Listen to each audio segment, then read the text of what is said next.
This is just a gentle reminder. In 9 days, the government runs out of money. Our goal remains a long-term omnibus dealing with all of our appropriation bills. Senator Mikulski reported to the caucus, and we know how hard she's worked with her Republican counterpart, Representative Rogers, and I feel that they've done as good as can be done. I stand ready and willing to pass a year-long omnibus.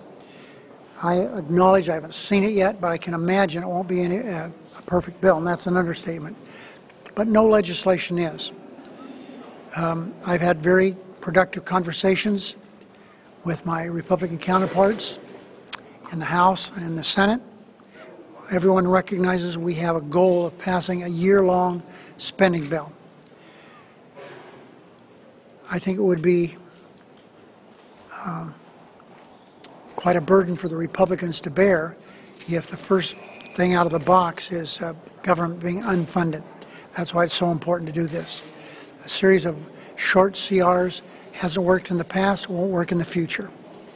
The American people certainly will not want to face another year being governed by crisis.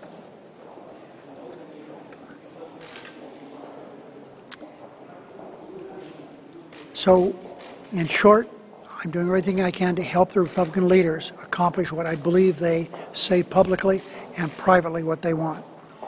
And I hope they'll take yes for an answer. No one wants the kind of cliffhanger fights we've had again and again in recent years. The American people lose every time on a deal like that. There are still factions within the Republican Party who want to take these extreme measures. We read about them and hear about them every day. So there's nothing new in this instance. But for these extremists, there's always a reason to try and poke the president. If it's not one thing, it's another.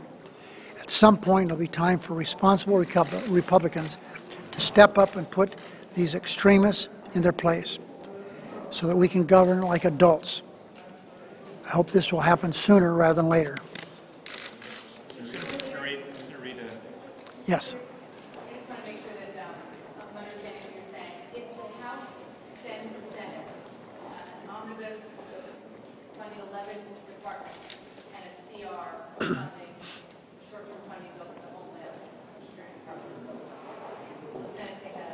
Well, of course, we'll have to see what there is in the way of the so-called riders. We'll take a look at that. But that would be a big accomplishment if we could get a bill over here that would fund all the appropriations subcommittees except one. I think it's kind of unfortunate they're talking about not doing Homeland Security, but that's the way it is, and we'll have to wait and see. Leader Reid, if it's a clean CR for DHS and all the other appropriations bill, clean CR, no riders on DHS, would that be okay with you? Say that again? If it's a clean CR on DHS with no legislative riders, nothing to tie the president's hands on immigration through March, would that be okay with you? On what? So there would be an omnibus on 11 agencies through September, a clean CR on DHS through March. It's the same thing that Dana asked, and my answer is the same. I think it's something I'll look at very closely.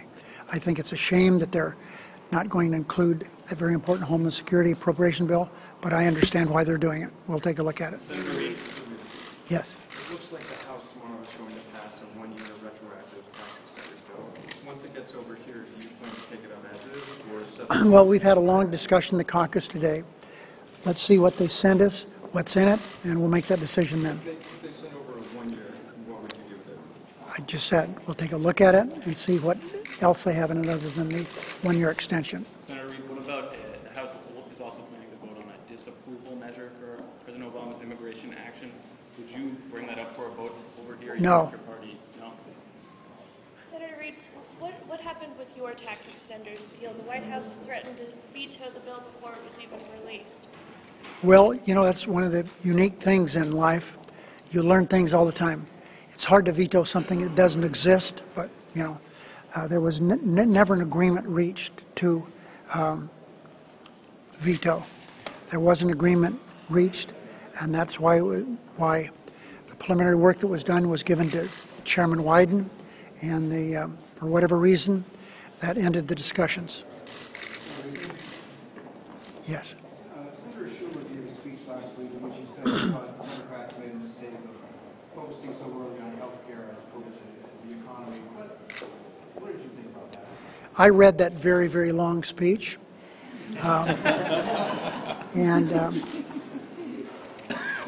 On Obamacare, no one in this body, in the Senate, has been a stronger defender and helped to get that passed more than Senator Schumer. So everyone should understand that.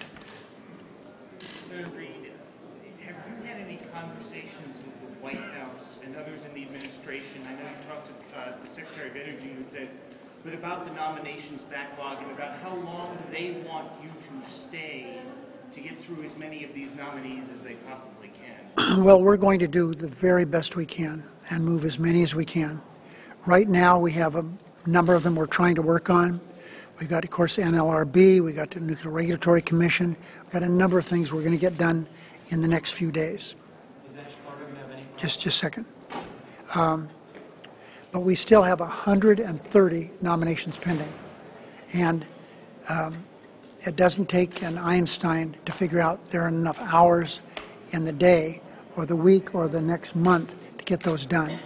So we're going to do the very best we can, get as many as we can done, and hopefully we'll get some cooperation from the Republicans to move more rather than less. In retrospection, was the nuclear option worth it? Of course, there's all kinds of rumors that he's going to be nominated. I've had a long-standing relationship with him going back to the Clinton years. He's a fine man. He's certainly qualified for the job, but let's wait till the nomination gets here. Okay, thanks, everybody.